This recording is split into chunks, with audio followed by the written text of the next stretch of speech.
Sportlets-тэй хамтаа архим үзэгчтэй энэ өдрийн мэндийг хүргэе. Хэлбэр агуулга нэвтрүүлгийн энэ удаагийн дугаар эхлэж байна.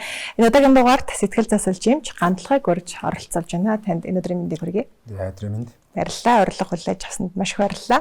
Биний түрүүнд сэтгцэн эрүүл мэндийн талаар эхлээд үзэгчдэд нэг ойлголт өгөх байлаа. За, ер нь сэтгцэн эрүүл мэнд гэдэг маань бол ер нь хүний одоо амьдралыг л ингээд судалдаг салбар байгаа юм. Сэтгэл зүйтэй холбоотой. Тэгэхээр ерөөсөө бид нар энэ ураг тархитай холбоотой өдөр тутмын амьдралд одоо тохиолдож байгаа үйл явдал бүх бид нар тархиа ашиглаад оролцож байгаа шүү дээ, тийм үү? Тэгэхээр яг сэтгцэн эрүүл мэнд гэдэг маань бол одоо эрүүл, тулгымцсан асуудалтай эмэгтэй гэдэг бүтэн рүүгээр нь багтаачиж байгаа. Тэгэхээр яг ер нь хүмүүсийн дунд ташаа ойлголт нь болохоор сэтгцэн эмгэгээр их бодчих гээд байдаг. Тэгтэл яг эмгэгтэй хүн гэдэг маань хүн амын баг хувь гэж байгаа байхгүй юу? Магадгүй 1-5% орчим тийм ээ.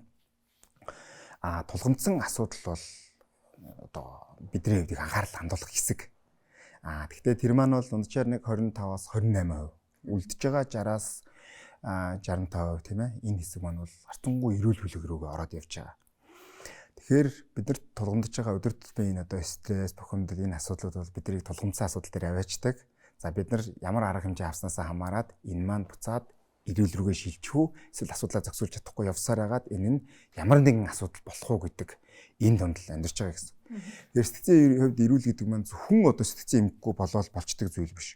Хүрээлэн байгаа орчин, амьдарч байгаа тэр газраа хамт олон дотроо дасан зохицоод сурч мэдсэн зүйлээ өөртөө болон бусдад үр дүнтэйгээр ашиглаж нийгэмдээ зохиох хувь нэмрээ оруулж чадах үз тийм хүнийг сэтгцэн хувьд эрүүл гинэ гэж тодорхойлсон байдаг. За тулгымцсан асуудал гэдэг дотор бол ер нь стресс гэдээ ойлгочод болно. Бидний дэрт тулгамдж байгаа одоо орчны, нийгмийн тийм ээ одоо цаг агаараас хүртэл нөлөөлж байгаа өвчин зовлонтой холбоотой ирж байгаа хүмүүсийн харилцаатай холбоотой энэ тулгымцсан асуудал буюу стресс бидэрт үүсдэг. Энээс бид нар бол одоо зайлах аргагүй. Гэхдээ саяхан бид нар одоо манай сэтгцэн эрүүл мэндийн том олон улсын хурал боллоо л та. Тэрнээр ирсэн нэг элтгэгчийн хийсэн зүйл надад чихэнд нэлээ соргоор хүлээж авсан. Тэр юу гэж юм гэхээр ер нь хүн гэдэг сэтгэл зүйн хувьд юм доктортой байна гэдэг маань бол асуудалгүй байх гэдэг зүйл биш ээ. Тулгамдсан үүсэж байгаа асуудлыг хэрхэн яаж зохицуулах вэ гэдэг тэр арга ухааныг л өөртөө эзэмшсэн хүн бол тэр хүн бол сэтгэл зүй доктортой хүн гэж хэлнэ гэж. Яагаад гэвэл ер нь энэ тулгамдсан асуудал үүсэхгүй байх боломж байхгүй байхгүй юу? Ер нь яагаад гэвэл бидний амьдрал чинь маш их ийм хөдөлгөөнтэй тийм ээ бусдтай харилцсан одоо ийм сорилтууд дунд ингээд явж байгаа тийм үү? Тийм болохоор ямар ч асуудалгүй байна гэх тэрнээс зүгтаах биш. Үүсэж байгаа ямар асуудлыг би яаж зохицуулж болох вэ гэдэг тэр ур чадварт бид нар суралцах хэрэгтэй болж байгаа. За нөгөө талаас амьдрал маш их проблемыг авчирдаг хэсэг бол яхаарахгүй дондох эмгэгтэй холбоотой асуудлууд байгаа. Тэгэхээр жишээ нь тамхи татдаг хүн болгон бол тамхинд орцсон хүн болгон бол бас л тамхины хамаарал тамхин дондох эмгэгэд онцлогдож байгаа эмгэг болоо явчихдаг. Архины хэтрүүлэн хэрэглээ ингээд явах юм бол сэтгцэн эмгэг тулгамдсан асуудлын хүрээ хязгаар томроод ирэх боломжтой гэж. Тэгэхээр ер нь бол энэ 100 бол тэр чигтээ ер нь дондолтын 90-100 юм уу гэсэн надад тийм бодол ер нь төрөөд байгаа байхгүй юу. Яагаад гэвэл дондох гэдэг тухай үг хэллэгийг би л бага багтаа нэг их сонсч ирсэн тэгж түгээмээ сонсдог байсан үг бол биш. Тийм ээ.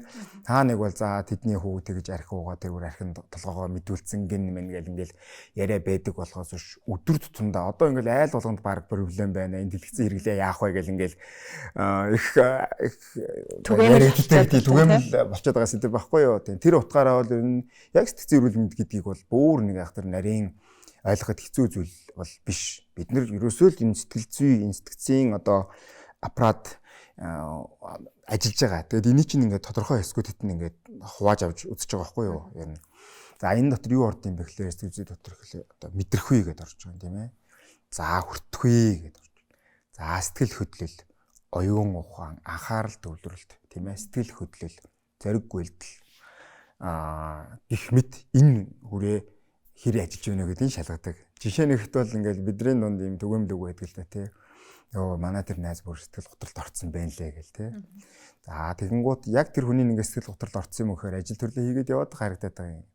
Магадгүй хүн одоо хөнгөн гуниглах тийм ээ. Одоо ядрах янз бүрийн гаднаас авж байгаа стресс ажлын ачаал юунаас үүдгийн те болоод нэг хүн яах нэг иччгүй болох сэтгэл санаагаар жоохон ийм болох. Тэгэнгүүт энэ яадаг вэхээр сэтгэл хөдлөлийн хүрээнд гарч байгаа өөрчлөлт. Сэтгэл хөөрөл, сэтгэл готрлыг гих мэт ингээд энэ хүрээнүүдийг яадаг вэ?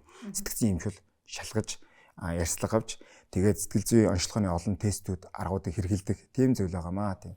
Тэгэхээр ер нь бол яг уу гэхээр бид нар ерөнхий энэ агуулгаас ойлгож мэдэрч өөрийнхөө давуу сул чанар өөртөө үүсэж байгаа асуудлыг бас нэг юм баримжаатай байх нь хизээ би тусламж авах вэ гэдгийг ойлгох нь чухал. Тэр хүн бол бүх асуудлаа өөрөө шийдэх гээд байгаа гэдэг нь бол нэг тийм чухал биш. Яагаад тэгэхээр хүн асуудалтай болох тэр зам руугаа орчоод их хожимдсон хойноо хожуу ойлгож цаг их алдсан байх гэдэг. Гэтэл хүн заавал одоо юу гэмдэ тийм үү? Одоо согтуур хундаа хэрэглээ гэхэд тондох хэмжээ хүртлээ явах юу байхгүй те. Ер нь эртгэн л анхаарал тэр зөвлөмж чиглэлээ авчиж байгаа бол ирээдүйд үүсэх эрсдлийг зохицуулж чадж байгаамаа гэж. Тийм болохоор хүн болгон гэлс нарийн сэтгэл зүйн уншаал бүгдийг ойлгоод хийх гээл яваад байнавал цаг хугацаанд ч гэсэн уралцахгүй тэр чиглэлээр мэрэгсэн хүн гэдэг маань бол богино хугацаанд тэр хүний асуудлыг тодорхойлоод зөвлөгөө өгөөд чиглүүлждэг. Тэгэхээр өдөр тутамдаа та ажил төрлөө хийгээд гэр орныхонтойгоо зохицоод ажил дээрээ бүтээмжтэй тийм ээ үүсэж байгаа асуудлуудаа зохицуулаад ингээл явж байгаа бол та эрүүл хүн байна. Харцангуй эрүүл бүлэгт ороо явж байна л гэж ойлгох хэрэгтэй. Түрүүн та хэллээ ш сэтгэл готролд орж байна гэд. Бас нийтлэг ойлголт нь бас тийм болчиход байна л дээр иргэдийн дунд те за сэтгэл готролд ороод байна. Нэг л тийм сонирн байгаад байна гэж л дээ. Юунаас шалтгаалж ийн хэрхэн яаж сэтгэл готрлоос гарах яаж даван туулах юм бэ? Ер нь гэхдээ сэтгэл готрол чинь зөнхлөн тохиолдох 6 сэтгцэн эмгийн нэг гэж явдаг. Одоо дэлхий дээр бол 300 сая гаруй хүн бол сэтгэл готролтой амьдарч байна гэж байгаа юм. Тэгэхээр энэ маань бол бас л бидний анхаарал хандуулах ёстой хэсэг. Тэгэхээр яг сэтгэл готролд хүргэж байгаа нөлөөлж байгаа хүчин зүйлс бол гадаад дотоод гэд хүчин зүйл нөлөөлж байгаа. Гадаад хүчин зүйл гэдэг маань бол ер нь хүний тухайн хүний сэтгэл зүйтэй өөрөөх нь одоо амьдарч байгаа тэр нийгмийн тийм ээ одоо хуу хүний амьдралын юм аягтай гэд ингээд үздэг. Яг л нэг ийм гэд нэг хатуу хэлчих юм бол байхгүй. Тэгэхээр сэтгэл санаагаа тогтвортой тогтвон бай гэвэл хүн ааж бодсон л нойр бол номер 1-т явдгийн. Бүр ямар ч тохиолдолд сэтгэл санаа тогтвортой байхад сайн унтаж амарсан тарих гэдэг бол үнэхээр энэ тийм ер нь ингээд тарих унтаж амарна гэдэг нь маань л хүний энэ тархинд бол юм нөхөн сэргээх процессыг явагддаг гэж байгаа юм. Өдөржингөө бид нар юм бодоол төлөвлөл ингээл стресстэй яраал төгдөөл явж явах үед чинь хэдэн зуун төрлийн одоо энэ химийн процесс химийн урлууд л явж байгаа шүү дээ тийм үү. Тэгээ тэр болгоны чинь энэ цэвэрлэгээнүүд ингээд явагддаг гинэ. Бие махбодод бол залуучих тэр процесс бас явагдчихдаг гинэ.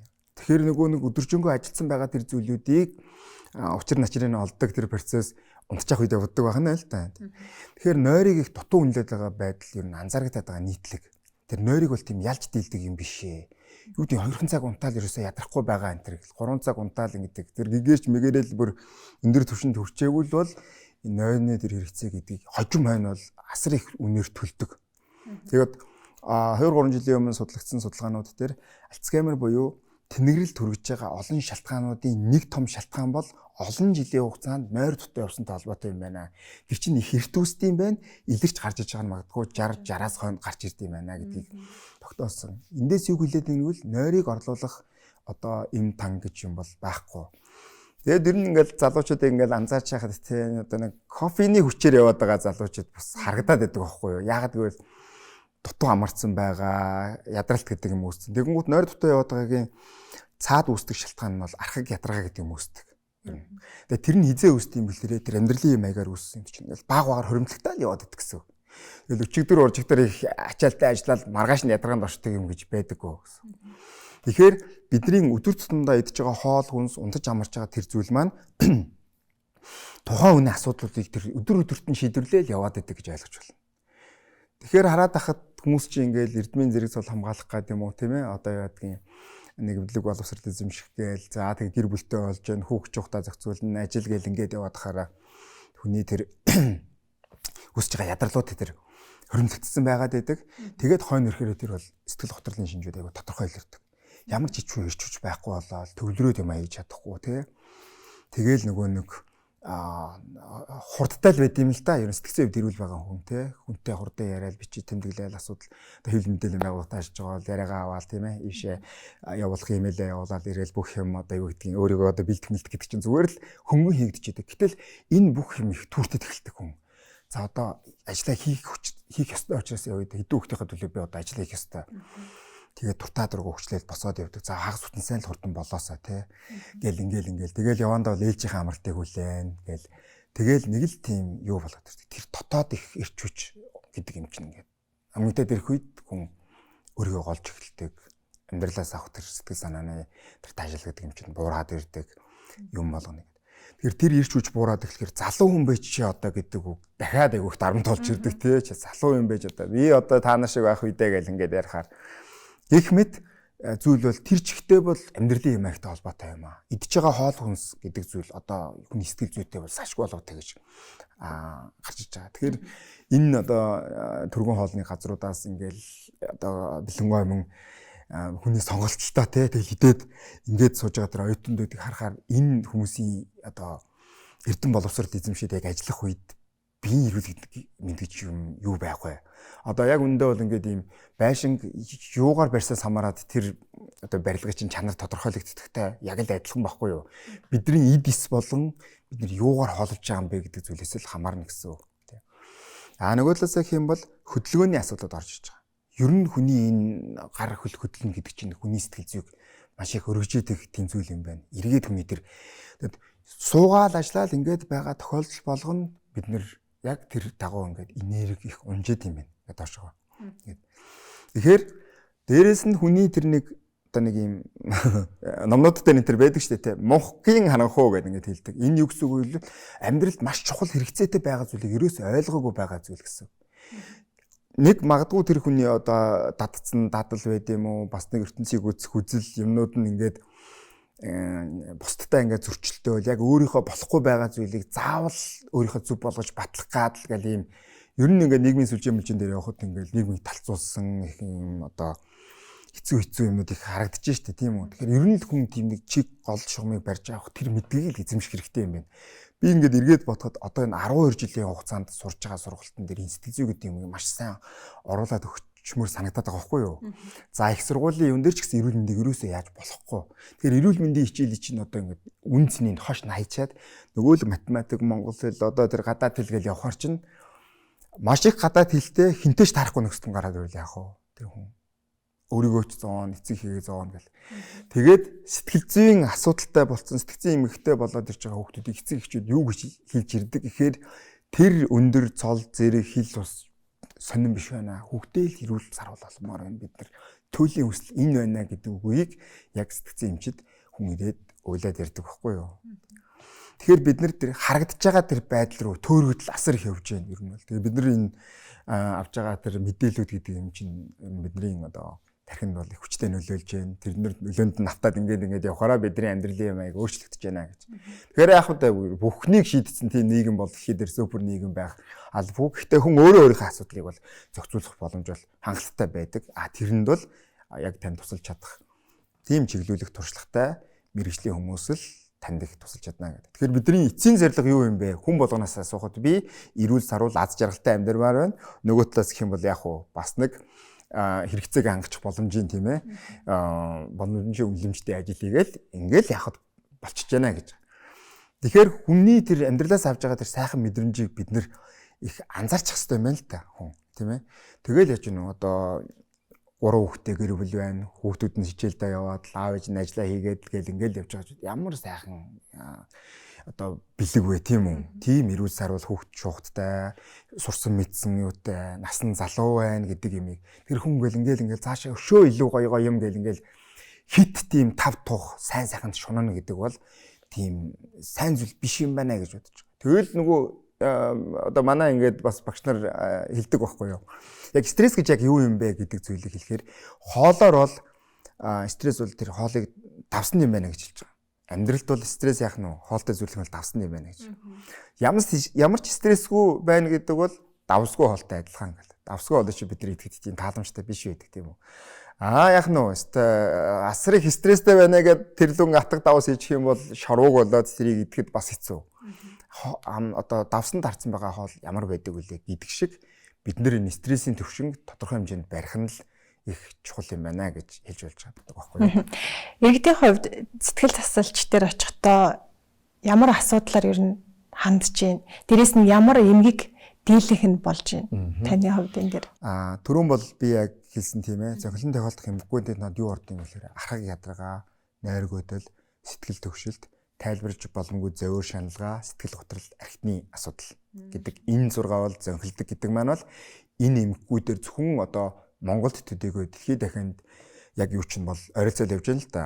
Яг сэтгэл засч хандж байгаа тохиолдлууд дотор бол донтох эмгэгийн асуудлууд бол бас нэлээд байна. Хүмүүсийн харилцаатай холбоотой гэр бүлийн асуудлууд бас нэлээд сорилт болж ирж байна. За хүүхдүүд дээр бол дэлгэцийн хэрэглээ тий хүүхдүүдийн одоо энэ төвлөрөөд юм аяж чадахгүй байна. За өсвөр наснд оруулах гэхээр би хүүхдтэйг ойлголцохгүй байна гэл ингээл наснд гарч ирдэг одоо бэрхшээлүүд бол ингээл байгаа. Тэгээ би бол яг өөрөө яг хүүхдтээр мэрэгшээд ажилдаг бол хүн биш. Тэр утгаараа бол хүүхдүүдтэй ажиллах юу бол туршлага бол багтай.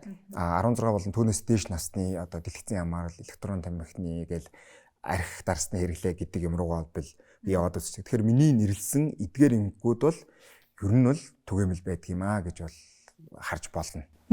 Хүний ярих хэрэгцээ ер нь сэтгэл зүйд хэрхэн нөлөөлдөг юм бэ? Ярих хэрэгцээ бол маш их нөлөөлнө.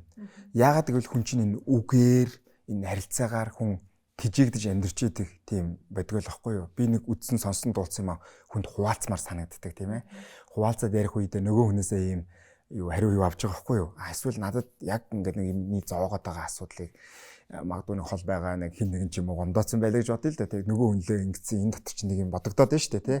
Нэг найз дээрээ очиод ястаа уйлаад чамаагүй яриад хөх гэдэг чинь дотор нь онгоогоод ирж байгаа. Энэ юу хэлж байгаа юм бэ? Сэтгэл нь тайтгарч байгаа, тайвширч байгаа. Тэгэхээр өөр төрөөд байгаа тэр таагүй мэдрэмжийг ичиж санаа зовохгүйгээр хин нэгэнд уудлаад ярина гэдэг бол шүмжлэхгүйгээр тэр хүний ярьж байгаа зүйлийг бүтэн сонсно гэдэг бол сэтгэл зүйн дэмжлэг үзүүлж байгаа гэж ойлгож байна. Гэхдээ яг сэтгэл зүйтэй холбоотой асуудлууд хүний амьдралын их эмзэг нарийн асуудлууд байдаг учраас хин нэгэн хүнд магадгүй сайн найз нь ч гэсэн тэр хүний нууцыг би 100% хадгална гэдэг амлалтыг өгөөгүй байдаг байхгүй юу? Мэргэжлийн сэтгэл засалч, сэтгэл зүйч гэдэг хүмүүс бол ёс зүйн кодороо хамгийн дээд тавигддаг юм бол хүний нууцыг хадгалах гэж юм байдаг.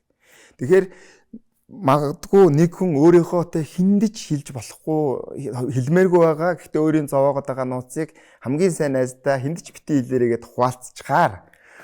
Бид нар чинь нэг юм сонио хүний сэтгэл зүйн нэг юм онцлог гэх юм уу те юм нэг юм сонсчгаар ингээд хүнд хэлмээр санагдаад идэм байл та ер нь ингээд тэгээд дараагийнхаа хүнд заастаа хиндэж хэлж болохгүй шүү гэд хэлээд явсаар агаад тэр асуудал нь ил болоод ирэхээр нөгөө хүн маань ийм ич хөвтөртэй байдалд орох нэр хүндэд нь яг нөгөө хүндээ одоо хамгийн их тэгчээс нь хооронд нь ийм одоо анцаа үүсгэх юм. Тэгэхээр энэ юу хэлээд байна гэвэл таны их нарийн эмзэг хэцүү асуудлыг ойлгож сонсох хүн хинбэ гэдгийг аягүй сайн бодох хэрэгтэй гэдэг. Яагаад гэвэл одоо энэ мэдээлэл чинь аягүй хурдан задарч байна. Янз бүрийн асуудлууд үүсээд ирэхээр чинь тэр хүн чинь ингээд айгу хэцүү байдалд орох тийм ээ ажил төрлөө хийхэд хэцүү байдалд орох. Ялангуяа ичмхий дотгошоо байгаа хүнд бол маш том сэтгэл зүйн гэмтэл үүсэж байгаа байхгүй юу.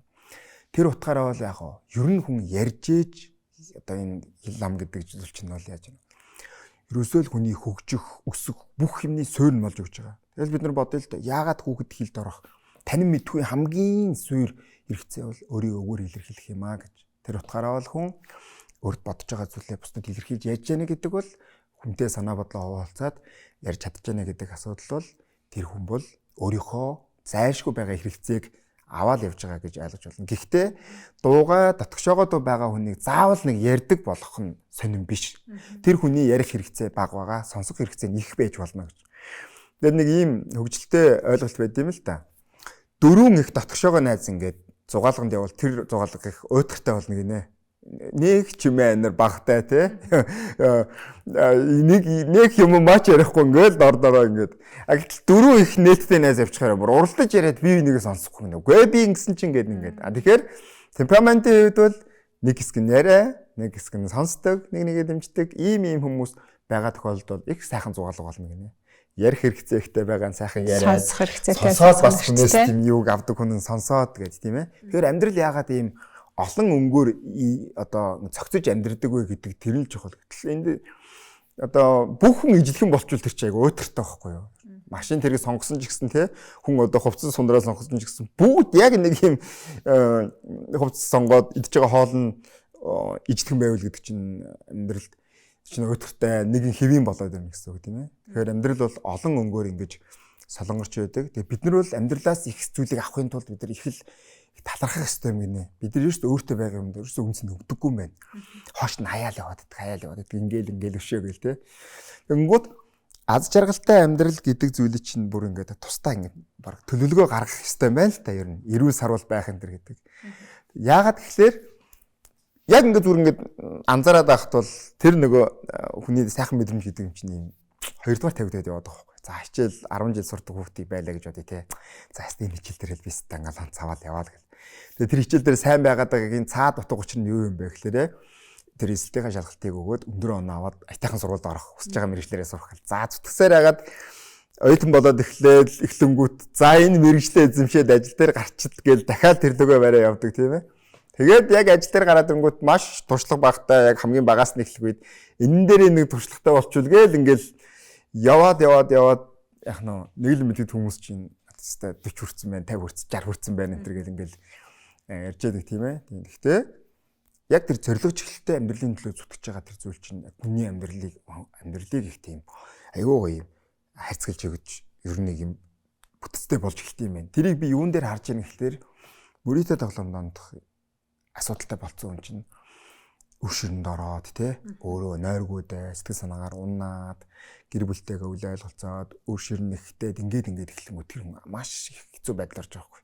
Тэгээ тэр хүний нүдээр яг 2 жилийн өмнө байсан амьдрал нь ямар байсан хөл дэндүү сайхан байж дээ гэдэг зүйлийг харж байгаа. Тэгэхээр эрүүл мэнд гэдэг зүйл юм гэдэг зүйл ч юм бол яг байгаа үедээ хүнд нэг анзаарэгддэг юм байна л да тийм ээ. Тэр нь алдагдаад эхлэхээрээ хүн бол чи одоо яг нөө та магадгүй илгээ хайрлах хэрэгтэй юм байна, зүрхээ хайрлах хэрэгтэй юм байна гэдэг зүйл. Тэгэхээр бид нар эд эрхтэндээ шүртэл талархахгүй амьдрд юм байна л да. Биднийг бүр эн чинь сонсдог гэж штэ. Тэгээ би 2-3 жилийн өмнө нөгөө эмх зэгц ба түүний гайхамшигт ийчид гэдэг номыг ингээл нэг хэсэг чинь ийм тренд болоод хүмүүс уншаад байхад би нэг өгүүлбэр уншаад гайхсан байхгүй тий. Ингээд би хуучирч элэгдсэн хувцас хаяхтаа хувцастайг бүр ярддаг гэд бичсэн байдаг байхгүй тий. Би ингээд намааг өдий болтол дулаахаа устаад ингэсэнд их талархлаа, баярлаа гэж хэлээд ингэдэг гэхээр би тэрийг сонсчод наах энэ яагаад ингэдэм бол гэсэн чинь зөв юм болгон утга учиртай юм байна. Тэгэхээр ерөөсөө л би эцсийн эцэд бол энэ хорвоо ертөнцийн энэ энергийн энэ хууль зохицолтгоо гэдгийг ойлгож чадах юм бол бид нар үндсэндээ бол амьдралын гол нууцудтай их ойрхон очих юм байна гэсэн бодол төрөөд байгаа юм. Тэгээд сэтгэл зүй талын юмнууд их яригдэж штэ одоо бүхэл юм энэтэй холбоотой байна тий энэ даалт ухамсартай холбоотой гэж ингээл янз бүрийн бяцлаглалын хэлбэрүүд сэтгэл зүйн техникүүд сэтгэл засны аргачлалууд гэдэг юмнууд хөгжөөд яваад байгаа гингүүд цаад утга учираараа нүдэнд харагдахгүй байгаа сэтгэл зүй энергийн солилцоо гэдэг юмнуудыг л янз янзын талаас нь тайлбарлаад идэм юм. Тэгэнгүүт тэрний нөгөө гаргаж ирсэн онлын үүднээс тухайн улсынхаа хэл соёлоос хамаарат янз бүрийн нэр томьёо өгөөд явахаараа биднэрт тийм жоохон төрөгдөл үсэт идэм байна. Тэгэл одоо миний л энэ яасан багш бол заасан сургууль тийм ээ энэ ном бол зөв энэ биш гэх нь бол сонирн биш юм байлээ. Тэгэхээр сэтгэл засалч эмч нарын хувьд сэтгэл зүйтэй ажилладаг хүмүүсийн хувьд бол харьцангуй нөгөө тэр юмд их уян хатаа ханддаг. Янз бүрийн шашинтай хүн, янз бүрийн үзэл бодолтой хүн болох тэр нэг нээлттэй хандаад би яаж туслах вэ гэдэг талаас нь л асуудал ханддаг гэх юм уу та тийм үү. Тэгэхээр амьдралын тэр сурах гэдэг процесс эрэл хайгуулаа битгий зогсоогоорой. Энэ аялал чинь таны олон боломжийн одоо хаалгыг татах тэр түлхүүрч юм шүү. Хаалгыг нэг түлхүүрч юм шүү л гэж ер нь боддог байгаа л да. Битэр ярилцах хугацаа ерөөдөө өндөрлөгт хөж байна. Тэгээ би сүүлийнхээ асуултыг асууя гэж бодож байна. Захим орчин тий сүүлийн үед за захим орчин нэлээ их газар авч гин хүүхэд залуус тий захим орчин ер нь хүний сэтгэл зүйд хэрхэн нөлөөлдөг вэ?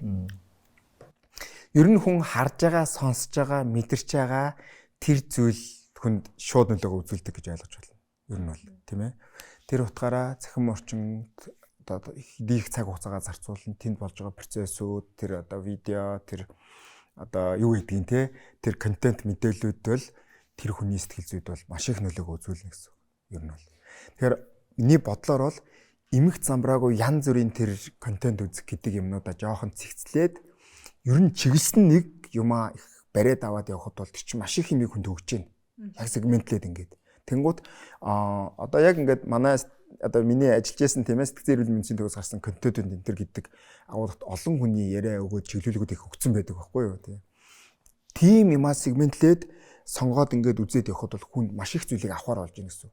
Тэгэхээр бид нар ирж байгаа мэдээлэл, мэдлэг, туршлага бүх юм эмх цэгцгүй байна гэдэг бол тэндээс юмыг гаргаж авах та юу хэцүү гэсэн. Тэр эмх цэгцийг хэн бий болгож өгд юм бэ гэхээр ер нь ингээд юм ганцаарчсан сургалт чи ягаад үнэтэй байд юм бэ гэдэг чинь цаанаа бол тийм учиртай юм лээ. Яг тухайн үндэнд зориулсан тэр богино хугацаанд өөх мэдээллүүдийг яг зориулсан байдлаар гаргаад өгчөж байгаа. Тэрүүгээр бол давуу талтай гэдэг. Тэгээ одоо би бол нөгөө цахим тоглоомонд, мөрөөдө тоглоомонд донтсон байгаа хамааралтай болсон асуудалтай хүмүүсүүд дээр ихвчлэн анзаарчдад ажиллаа явж байгаа л да. Тэр утгаараа юу гэж нэгвэл ер нь нэг дунджаар нэг 40-50 хоногийн хугацаанд бол тэр 12 алтан хөтөлбөр гэдэг зүйлийг бүрэн дэрүнд өгчөж байгаа байхгүй. Тэгээд цаашдаа ирэх хүн бол учир зүгээ олгоод явчихж байгаа. Тийм болохоор авж байгаа мэдээлэл гэдэг чинь таны сэтгэл зүйд, амьдралын хэм маяг, тэр нойрны чанарт, таны тэр ерөнхий сайн сайхан байдалд бол нөлөөлдөг учраас нэг их хар одоо их сөрөг хэцүү тэр мэдээллүүдийг тий араас яваад байгаа л бол магадгүй тэр бодлороо, тэр энергийн хуулиараа бол тийм л зүйлийг хүн өөрөө өөртөө татах гэдэг зүйл. Тэгэхээр хэлж байгаа үг, бодож байгаа бодол гэдэг чинь хоосон зүйл биш ээ. Эн чинь танд төдийгүй бусад хүмүүс ч гэсэн нөлөөгөө үзүүлдэг гэдэг утгаараа бид нар хүнд ямар үг хэлэх вэ гэдгийг бас бодох хэрэгтэй гэж хүн анзаарах хэрэгтэй гэж. Тэгэл ерөөсөө ингээл төвлөрөөл болохгүй танд асуудал байгаа бол та бас өөр дээрээ бас төвлөрч ер нь бодох хэрэгтэй, шийдэл нь хаана байдгийг хайх хэрэгтэй. За магадгүй таны асуудлыг сайн мэддэг, ойлгодог тэр туршлагатай хүн бол танд тусалж чадах хүн шүү. Өөрийнхөө асуудлыг шийдээд амьдрал ахуйдаа болгоод явж байгаа бол шиг сайн бол байхгүй шүү дээ, тийм үү? Тэгэхээр тусламж хэрэгтэй байгаа тохиолдолд бол тэр тусламжийг, тэр мэдлэг мэдээллийг бол хайгаад олоод авах хэрэгтэй болж өгөл байгаа нөхцөнд гэж хэлмээр байна. За сүүлийн үед одоо нийгмийг зочроолсон хэрэгүүд гарч байна шүү дээ. Энэ дээр ер нь нийгмийн сэтгэл зүйд хэрхэн нөлөөлж байгаа юм бэ? Энэ тал дээр та юу гэж бодож, юу гэж харж байна бас? Харин тийм харамсалтай тийм үйл явдлууд бол бий болж байна. Энэ бол нийгмийг одоо сэртийлсэн сэтгэл эмзэглүүлмээр тийм ээ. Тэрийг хараад одоо харамсахгүй, гүнэлэхгүй, байг гаргахгүй тийм ээ. Тийм ер нь юу вүлээ гэдэг юм хүчтэй юу ирж илээ л одоо би хүртэл ингээд хараад ингээд цочирдож байгаа байхгүй юм чи.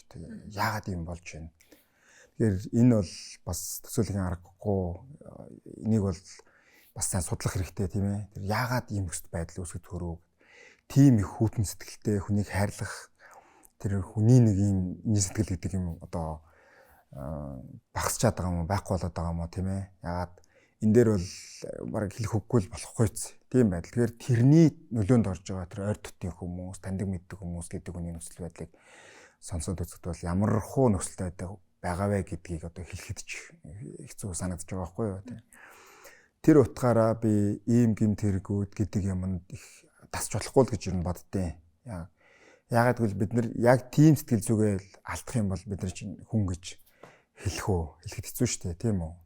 Ер нь юмныг ойлгож, хайрлаж, инэрч, тусалж, дэмжих гэдэг юм нь илүү бэжэж хүн төрөлхтөд нь оршин тогтно тийм биш байгаа тохиолдолд бол хүний тийм айхтар авир хүүтэн тэр одоо тийм гэмт хэрэгт үнэхээр бүр яг төлөвлөд ингэж хийж байгаа тохиолдолд бол одоо аратан амтнаас ч долоондрол харагдаж байгаа байхгүй юу. Тэр утгаараа бид нэр хүн болгон бас дор бүрнээ бодолтой бие биенийхээ бас тэр эрсдлүүдийг бас тооцоолж гэмт хэрэг өсөл гарахаас нөрцөн сэргийлж тийм ээ. Үнэхээр тийм гэмт хэрэг хийсэн байгаа тохиолдлуудыг бол зохиох ялж итгэлээ аваад энийг явах ёстой л гэж юу н харж яадаг тийм ээ. Ийм гэмт хэрэг одоо олон битгий гараасай ингэхгүй тулд бол бид нар анхаарах хэрэгтэй. Зүгээр миний анзаарч байгаагаар бол олон гэмт хэрэгүүд бол яг ингээд секторал хундаа хэрэгсэнтэй холбоотой гардаг зүйлүүд байгаа. Энэ юу хэлж байгааг л бас л тэр чинь яг одоо тийм гэмт хэрэг хийн гэж баг зүтлээчгүй байсан хүнээс тийм гарч байгаа авирууд энэ төр түгээмэл яваад байгаа байхгүй юу. Тэгээ би бас 20 хангуудтай энэ төр очиж бас ажиллаж исэн ийм туршлагаас харахад бол энэ архитектурны хэрэглээ гэдэг маань ямар ч асуудалгүй байгаа амьдрал дээр одоо маш их асуудал хүргэж байгаа тохиолдлууд байгаад байгаа. Тийм тэр утгаараа зөвхөн энгийн жишээ татхад надаас ингээд зөвлөгөө авч ирсэн хүн байгаа байхгүй юу? Ерөнхийдөө нэг юм жижиг бизнестэй тэгээд хамт олнороо хоолнд орчоод гарцан дээр гарах гээд ингээд зогсож ирсэн 2-3 залуучууд нэлээд тийм нөхдүүд бол яг караоке маркет л орсон юм шиг байгаа. Гэхдээ тэнд бол хайтар согцсон бол байгаагүй. Явж итэл ийм бороо орж исэн. Тэгэл гарцан дээр гарахтаа нэг одоо мөрлөсөн ч юм уу яатсан ч тий. Тэгээд чи яагаад намайг мөрлөж байгаа юм гэсэн чинь гээд юм ихсэн байгаа байхгүй юу. Тэгээд тэнд зодон болоод тэгээд манай дээр надтаас зөвлөгөө авсан хүний тархиндаа гэмтэл аваад цохоод одоо юугаарч цогцсон тий. Гараараа ч юм уу цогцсон. Тэгээд ухаангүй болоод баг 14 хоног ухаангүй байжгаад яг мессаж хийгдээд тэр амьд үлдсэн. Гэхдээ өмнөх юм аа сайн санахаа болцсон. Гэр орныхоо танихаа болцсон гэл ингээл. Тэгэхээр тэр ерөөсөө л хүнтэй ингээл нэг шүрхэлцэл гарах. Яагаад хүний амнаас эрүүл мэндэнд хүрхээс тийм байдал өргөнө гэж. Тэгэхээр энэ нэг уур омог гэдэг юм чинь бас хүн контролдох энэ чадварт бас суралцахгүй бол тэр чинь оюун ухаанаар бодохгүйгээр хийчихэж байгаа үйлдэл байгаа байхгүй тий. Сэтгэл хөдлөлтөй хавтал дээр ууралцсан байгаа үедээ бид нар ч гэсэн амьдрал дээр гардаг штэ тийм үү. Одоо яг ингээл тайвширсан үедээ хэлгээргүй үгийг одоо ах дүү ихчтэй хиндэ чи найзтай ч бас хэлчихдэг тийм ээ. Тэгэхээр энэ нөхцөл байдал чинь дордуулж байгаа зүйл юу юм бэ гэхлээрээ секторуулах юм даа гэсэн. Хүн ингээд согтоод ирсэн магадгүй масруулах хот сэрглээд яатсан үедээ бол хүний нөгөө би хаана ямар үг хэлэх ёстой вэ? Ямар үед би дуурах ёстой гэдэг юм чинь зохицуулдаг тэр механизм бол ингээд суларчдаг гэж ойлгож байна. Энгийнээр хэлэх юм бол тий. Тэгээд амьжигтай гэмтэргүүд юунууд усч юм тий. Тэгэхээр хүний бага настай холбоотой асуудал яригдана. Тухайн хүн тэр бага наснда ер нь ямар хуу тийм ээ орчин нөхцөл төссөн бэ? Хайр халамж байсан уу юу энэ төр гэдэг зүйлүүд хүртэл яригддаг. Цаашдаа дэх юм бол яг манай салбарт гэдэг шүүхийн сэтгцийн эмгэг судал гэж байдаг. Энэ бол яг гэмт хэрэгтийн сэтгэл зүйн төрийг судалдаг тусдаа бас нэг судалгааны нэг салбар байгаа байхгүй юу? Манай чиглэлд. Тэгэхээр энэ болгон дээр ер нь бүхэл одоо нийгмийн аюулаас хамгаалахад хүмүүсийн тэр эрсдээс хамгаалах бүхэл хүмүүсийн дундаасаа бас бид нар анзаарч гаргаж ирэх энэ асуудлуудыг дахиад цааш нь гаргахгүй бол бид нар яах ёстой вэ? Залуу үе ирээдүйн хүссэн хүүхдүүд байна тийм ээ. Одоо бие биенийхээ цохиж зодож гэмтэх юм ялангуяа юм бүлгэлсэн одоо найзуудын чинь хоорондох юм үйл ажиллагаа садан цохон гэдэг чинь бол аюултай эрсдэл төрөдөг. Тэгэхээр энийг бид нар гэр бүлээс нь багаас нь ойлгуулах хэрэгтэй болж байгаа юм л та. Тэгээд дараа нь магадгүй 4 найз явж байгаад тийм ээ одоо хүүхдүүдэд зодон цохон болсон гэхэд тархитлагоогоо гэмтээсэн ийм асуудал гарч ирэхэд бүлгэлсэн гэдгээр чинь яг гэмтрийн үед айгу хүндрүүлс нөхцөл болоо явчихж байгаа байхгүй юу. Тэгэхээр л бид нар сэтгэл зүй гэдэг зүйлээ яасан их судалж ойлгох ёстой, өөрийгөө контролдох, тэр чадвар суралцах, тэгээ софт скиллүүдэд суралцах. Тэр зөөлөн ур чадвар гэдэг чинь үүсээд байгаа нөхцөл байдлыг эвтэхнэр зохицуулах ур чадварт суралцах тухай ойлголт байхгүй юу? Тэргүй бол ажилд давхтлын зөөлөн ур чадвар хэрэгтэй гэсэн ойлголт ерөөсөө биш. Хаана яагаад учир зүг болоод үнэхээр хоорондоо таарахгүй хүмүүс бол тэгсгээл за гээл холгон байхт л болчих штэ тийм үү? Бүгдийн чинь хооронд нь нэг зохицуулахаа нийлүүлгээл нэг дор байх гэдэг асуудал биш штэ гэдгийг ойлгох хэрэгтэй юм болов уу гэж бас боддог. Тэгээд ийм гэмт хэрэгүүд дэс бид нар ертөнцийн хэрхлийн төлөө бол олон талаас нь бодож шаардлагатай тэр хөтөлбөр төлөвлөгөө юмнуудыг боловсруулад явах хэрэгтэй хүмүүсийн. Тэгэхээр бид нар юуг илүү их анхаарах хэрэгтэй гэвэл яавал бид нар амьдралыг сайн сайхан байх хэрэгтэй. Ирээдүйн оч мөн эрүүл сарвал байх хэрэгтэй. Зөрчил бодлоо бага байх хэрэгтэй юм бэ гэдэг. Гэхдээ бүрэн одоо бүх юмнаас одоо асуудал шийдэх нийгэм гэж бол байхгүй.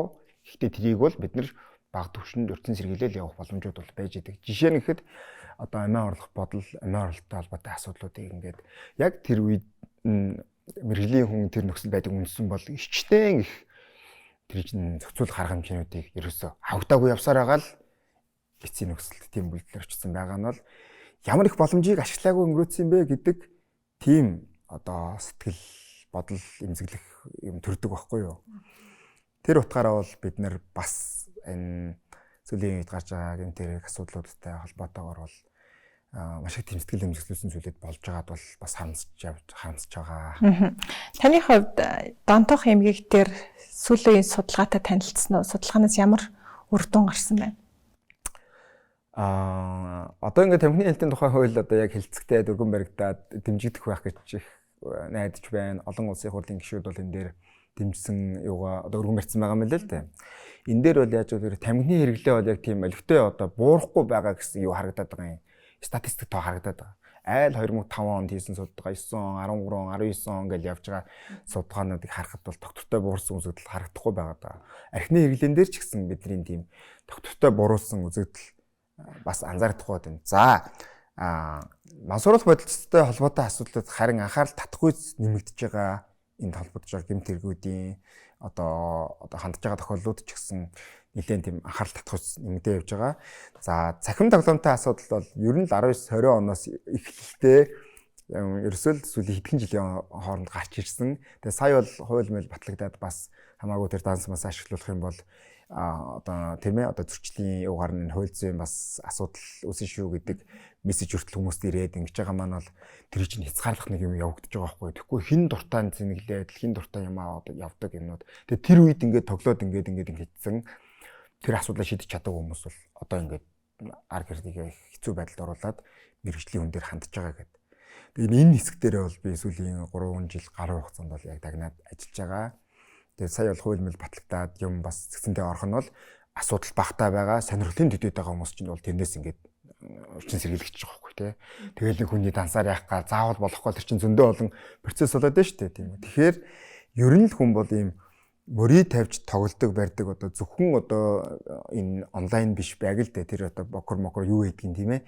Тэрүүгээр чинь нэх айхтар мөнгө төгрөг олоод л одоо юу гэсэн хийж байгаа бизнестэй адилхан зүйл тэр биш байгаа байхгүй юу. Бизнес гэдэг зүйл чинь бол нийгэмд хүнд хэрэгтэй байгаа зүйлийг бий болгоод тэр бүтээгдэхүүн үйлчлэгээ гаргаж ирээд бусдад тэр үйлчлэгээгээ зараад тэндээс ашиг олж байгаа ийм зүйлээ энэ чинь. Тэгээд тэр бизнес чинь цаашдаа хамтын ажиллагаа өргөжөөд томроод ингээд явдаг. Хуулийн хүрээний асуудлаа. Гэтэл мөрий тавиад тэрүүгээрээ одоо амьдрал хаваа сайжруулад явж байгаа тохиолдлууд маш бага. Тэрнээс болоод хохирсон хэдэн 10 дахин илүү л байгаа байхгүй юу. За баярлалаа. Нэвтрүүлэгт маань бас хүрэлцэн ирж бас сэтгэл заслын талаар мэдээлэл өгсөн танд маш их ажил намжилсан. За баярлалаа. Баярлалаа үзэгчдээ. Өнөөдрийн хэлбэр агуулга нэвтрүүлгийн хүндэт зочноор сэтгэл засал жимч гант тулаа гуригдан ирж оролцлоо. Дараагийн нэвтрүүлэг хүртэл түр баяртай.